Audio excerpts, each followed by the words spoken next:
everyone. Welcome to the Hard Rim. I'm Travis Bruce, and I have a returning guest with us here today. I have my man. He's an author, and he has a new book that's out right now. You can find it on Amazon and wherever you get your books, and it's called Zomtropolis. I have my man, AP Fuchs. AP, welcome back to the Hard Rim. Hey, buddy. How's it going?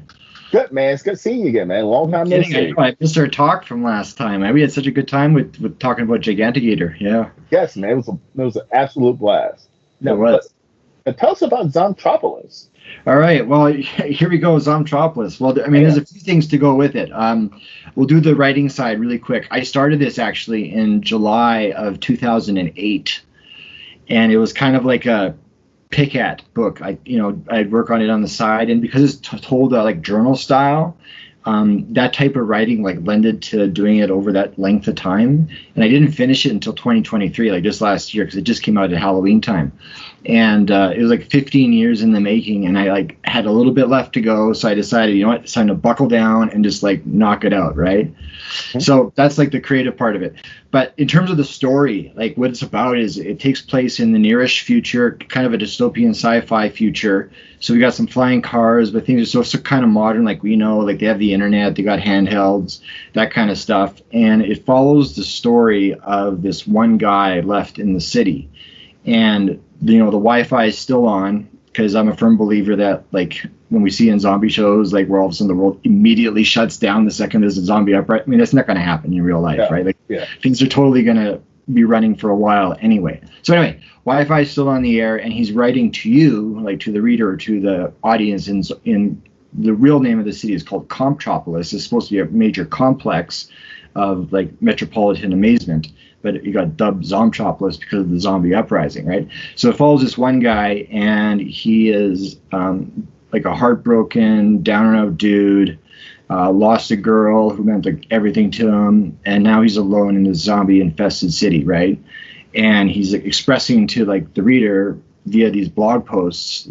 He has no idea if anybody's reading them, but he's doing it anyway, and he's just getting all this stuff out off his chest. And what makes it weird, though, is this girl that he was just so in love with and so into, she shows up at his door. And of course that leads to like some, romantic tension and like dealing with the past a little bit and that sort of thing. But then she dies on him. And he's like, oh.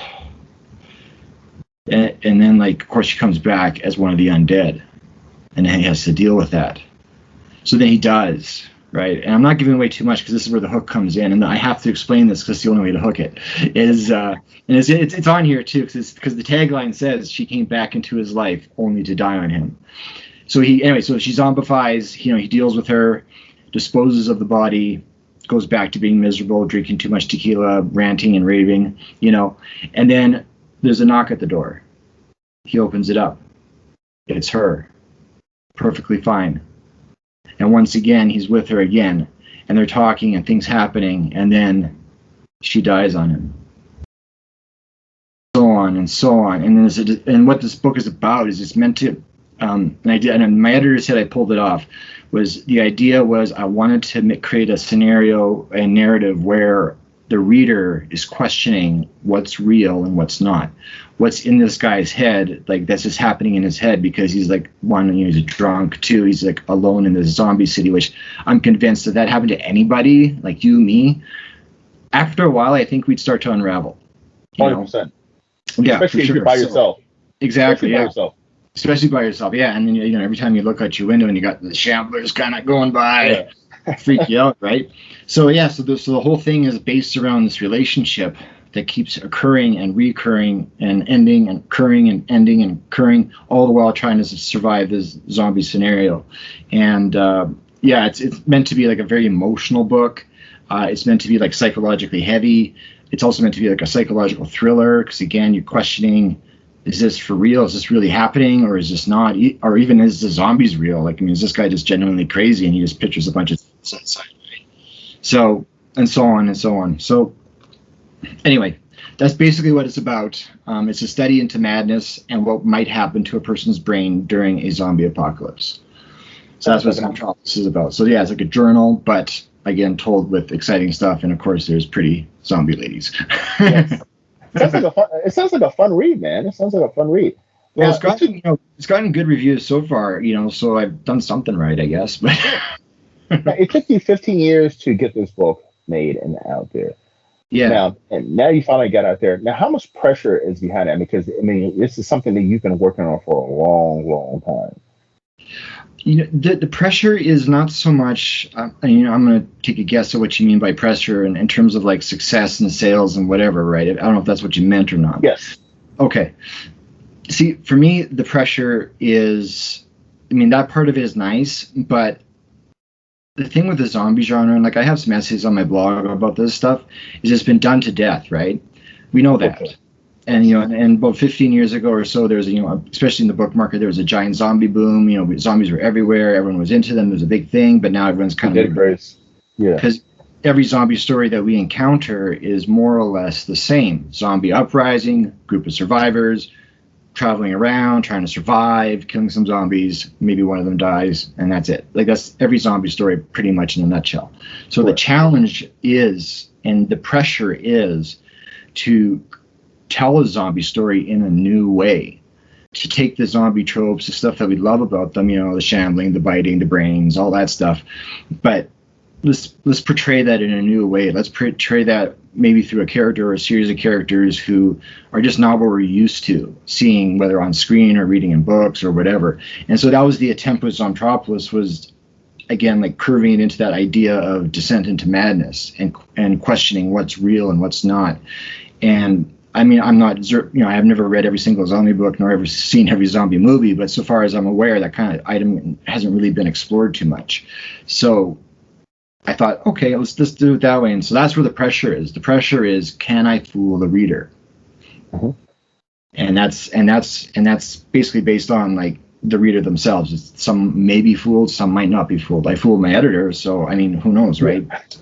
So that's where the pressure is trying to do something unique with an old genre. And it brings up an interesting concept because, it's a proven fact that isolation, whether it be in a jail cell by yourself or like in confinement, or even in, just being on an island by yourself, you start losing sanity. Like it's like I'm an introvert and I say, I don't need to be around people. This and that. But at the same time, I do. If I'm not around people, if I don't have interactions with a human being, I feel like I will start becoming crazy, and this dives into the zombie apocalypse, especially. I don't care if you're married, living with someone, or whatever. But like, let's say that person dies in the zombie apocalypse, you're boarded up. What the fuck do you do? Your interaction is completely gone. Oh, exactly. The one solve is you could pull a Tom Hanks and have a Wilson. And, exactly. In this case, talk to your coffee cup or beer mug or something. But but you're right. Like and I'm an introvert myself, and like as much as I really enjoy spending time alone and doing my own thing and wandering from room to room and whatever, of course, too, being a writer / artist, like the imagination's there, so you get lost in your own mind, and of course, right now we're not dealing with the zombie apocalypse, so I'm pretty safe. But should some event like that ever occur, you would start to slip. You would start to go down your own rabbit holes. You would start believing your imagination as truth, over time, because you have no one in place to kind of put a check on your thoughts or your check on your feelings, And especially if you're dealing with like what could be pick any monster, like any sort of monster invasion, alien invasion, Frankenstein stuff, who cares? Like just even the sheer pressure of just dealing with that alone could break some people. Like you hear about, war vets and those guys, like God bless them, but like, once they leave the front lines, they're never the same. Yeah, 100%. Never ever, and like I commend those men and women big time for doing that. And like the same we go say for police officers, same idea. They encounter something extra horrible, but they have to deal with it. And I think yes, behind the scenes, like those types of people in real life are dealing with some serious stuff upstairs. So you can only imagine in a fictitious scenario like zombies or monsters or whatever. You'd lose it pretty quick. And in scenarios or your jobs like that too, you're dealing with your it's not also what you're seeing, but it's also you're dealing with your own mortality. Like Yep. you know that any day could be your last. Like most human beings don't think about dying for the most part No, on we a avoid daily it. basis. Yeah. Yeah. And but when you have jobs like that, or if you're put in a situation like that with the zombie apocalypse, I mean, you know that any day you can have your house boarded up perfectly, but any fucking day shit could happen. It could be your last day. And to have to deal with your own mortality plus a seclusion, that's a fucking lot.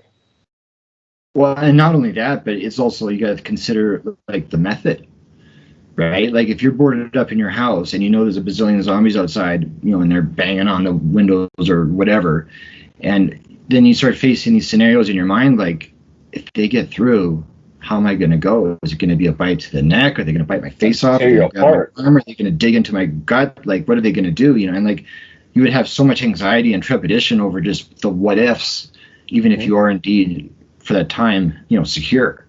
Yes. So like yeah, madness would be inevitable. Like I don't talk about maybe necessarily Joker crazy madness, but you would be a person where your distinction between reality and fiction would totally blend, even in a scenario like that, because you'd be making up stories to tell yourself to soothe yourself. I mean, the cool part about books and zombies and monsters and all this stuff is like the human brain is we're built to tell ourselves stories. Go about your day-to-day life. Your entire day is a narrative. You know exactly where even when you go to your job, you know where you're going to go to so-and-so's desk. That's part of the story. You know what they might say, their dialogue. That's part of the story. When you come home and you eat, go, get ready for bed or whatever, you go to sleep, what's your brain doing? It's telling you a story. It is. Yeah, and we've all had dreams where that seems so real that we could swear it's real, and you wake up going like, "Holy crap! I thought I was about to get mauled by a dog or whatever it might have been, right?" But the point is that our brains can fool us, and that's the idea. So again, like taking that concept into like a monster scenario, now you're dealing with two monsters. Actually, you're dealing with the monster outside, but now you're dealing with you. Mm-hmm. And you could become that monster just because of your own segues in your own imagination, And the crazy part about it too, you're adding a romantic side, because every guy, every girl has had that person that you couldn't get for whatever reason. You couldn't get them, and imagine you dealing with all this shit, and you finally get that person, and then they fucking die. I mean, that's a whole nother fucking hell right there as well. Well, exactly, and that was part of the point when I was writing it. Was like I wanted to. Well, one, of course, the key thing with any form of fiction is you got to suspend disbelief, right? So, and especially in a zombie scenario, you got to make that part plausible first. But then, secondly, like I had to push the character to the point where the reader would go, okay, like he's losing his mind because of, say, this girl. But again, have them question, maybe he's just losing his mind because she's actually not really there, and he's just that much into her that he's seeing her because he's so desperate because he's part of the zombie apocalypse, and he's ranting to me, the reader, about this girl, and I don't want to hear about it anymore, but at the same time I need to know if it's real. You know what I mean? Like, yeah. And then he starts screwing with the reader, and then the idea too is to see, can I bring the reader into madness? Can I turn them to this point of view? And that's part of any like good piece of fiction, I think. Like any book you read, pick one. Is just when the writer is able to turn your point of view into that of the characters, and then you live vicariously through them, right? And that's what makes fiction so much fun. 100%. So anyway, that was kind of like the goal. Like I wanted to drag the reader in, and I could really just drag him along and say, "No, you're going crazy with me." So. And did you already have an ending in mind when you started, or was that something you worked your way to? The actual ending, like in terms of the final like paragraph or two, that I sort of came up with, I would say, as I was getting towards the end. My hurdle was to create, my main focus in regards to the ending was to explain the girl. That was the tricky part. And I don't want to give too much away because it has to line up, but I had to make sure that everything that's explained about her lines up with everything else that came before. And if I failed in that particular area, then the entire book would be a failure. Yeah. So in terms of the ending, my concentration, my focus, my imagination, my whatever was focused on like that one particular aspect. And then once I had that down, then just coming up with an ending was, I never struggled coming up with endings to any of my books. It's just I just let the story naturally tell itself until the story says, this is as far as we're going, you know? Right. Now, everyone, one thing else about AP, he's not only an amazing author, but he also has a fun YouTube channel. AP, and I follow you. I'm a subscriber to your YouTube channel. But tell everybody about your YouTube channel. Sure. I would call it, like, if you wanted to summarize it, I would call it like a pulp culture variety show, but with the focus on like superheroes and monsters, right? Because that's what my whole jam is about. Is always, I do the X-Men saga and I do like zombie stuff like Zomtropolis, right? Superheroes and monsters. That's what I've been known for. That's what I've been doing my whole time. So my YouTube channel, is about that. So we got, like, for example, on Sundays we do the podcast. Right, and those stories range, superheroes or monsters. We got collectible stuff that we do because I love collectibles. So like superhero collectibles and horror stuff and all sorts of things getting showcased throughout the week. We got some vlogs. We're sharing various thoughts on various subjects. We do some fun unboxings of all, of course, nerd stuff that I order in because I'm a dork that way. We do. I'm doing on Friday. Every Friday, I've been doing a book spotlight on a piece from my catalog. I've been at it for like 4 months, and I probably have another 4 months to go. Nice. it's weekly, but it's just there's just so many books. But so we do a book spotlight. So we talk about kind of like what we're doing now is we talk about like what went into a book and like what was the story behind the story, and then of course I read the synopsis to the viewers so that hopefully they get interested in that kind of thing. And my whole channel is based on the idea of heroes and monsters and making a fun experience out of them, and by doing that through different programming, and again, like the podcast being one of them, and the book spotlights being another one, and the occasional cartoon being another, so that kind of thing. Awesome. Now, and AP, I'm a huge Funko Pop collector, and I know you are as well. So let's do an unveiling right now. Show us one of your new Funko Pops that you have right now. I'm gonna show you. I'm gonna show everyone one of mine. Are you gonna go off camera for a sec? I'm gonna go off camera for a sec. Is that how it's gonna work? Well, I got mine right up here, but yeah. Okay. Well, mine are about 20 seconds away, so I'm gonna go and grab it. And I'll show you, and it's gonna be stupid and dumb, but it's gonna be fun. So just watch this. I'm gonna grab mine. Alrighty.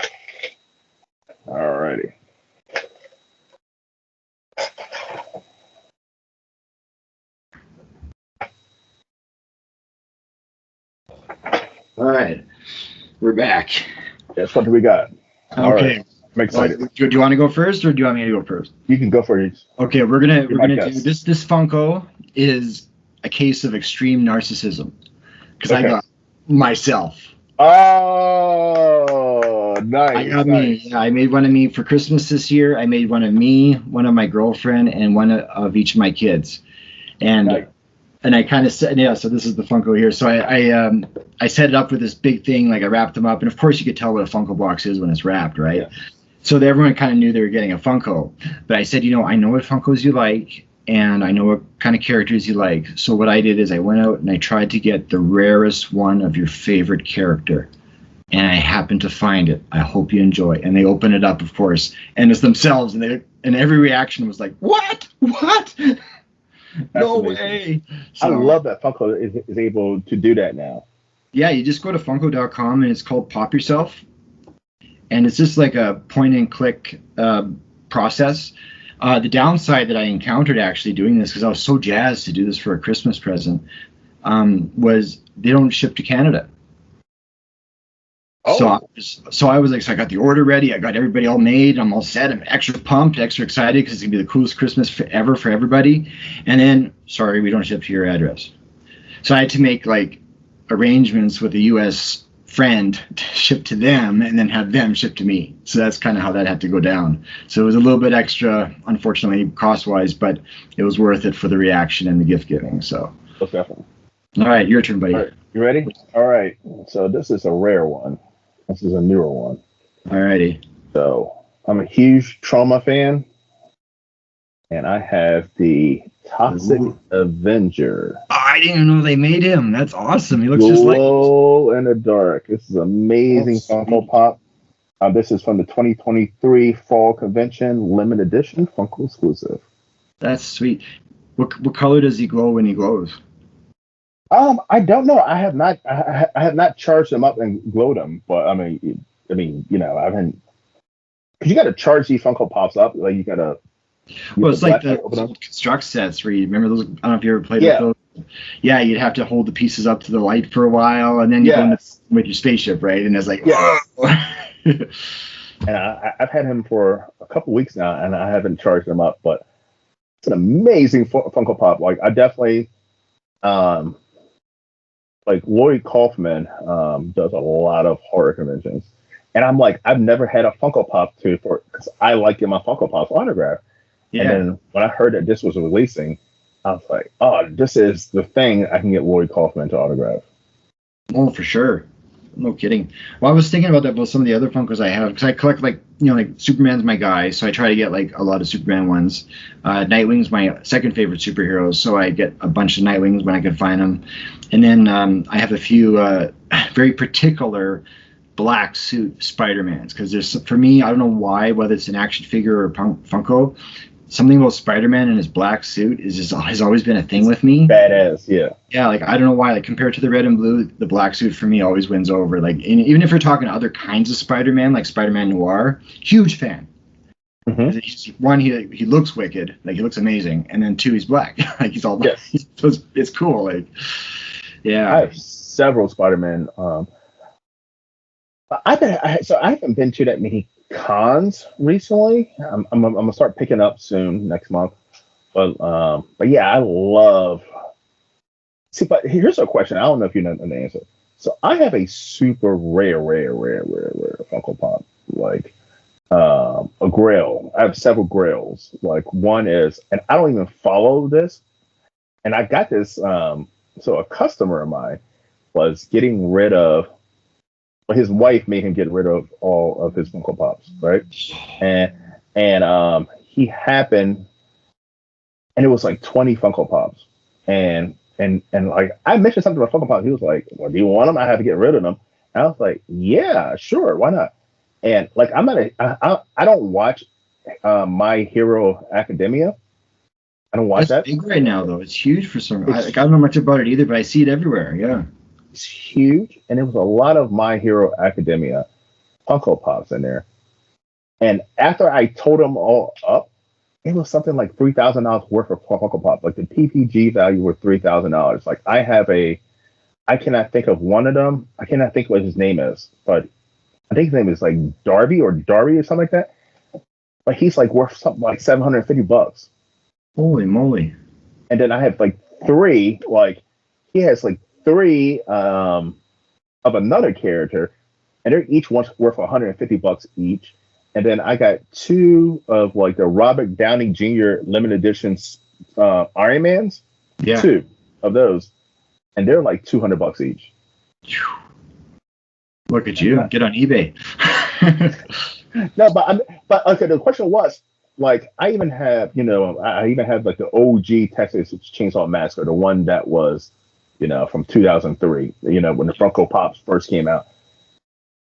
Are you supposed to get those autographed? Like, if you get those autographed, does it fuck up the value for like the Grails? Man, I have no idea. Like I've seen, because I know that there's always that thing with comic books too, right? Like, does an autograph ruin the value of the comic or not, right? Like there's that too. So like on eBay, I've seen autograph pops and they go for a pretty penny. So I could only assume that either the seller is marking it up because of that fact, or two, it is indeed that fact that it is worth more. But in terms of the official answer, I have no idea.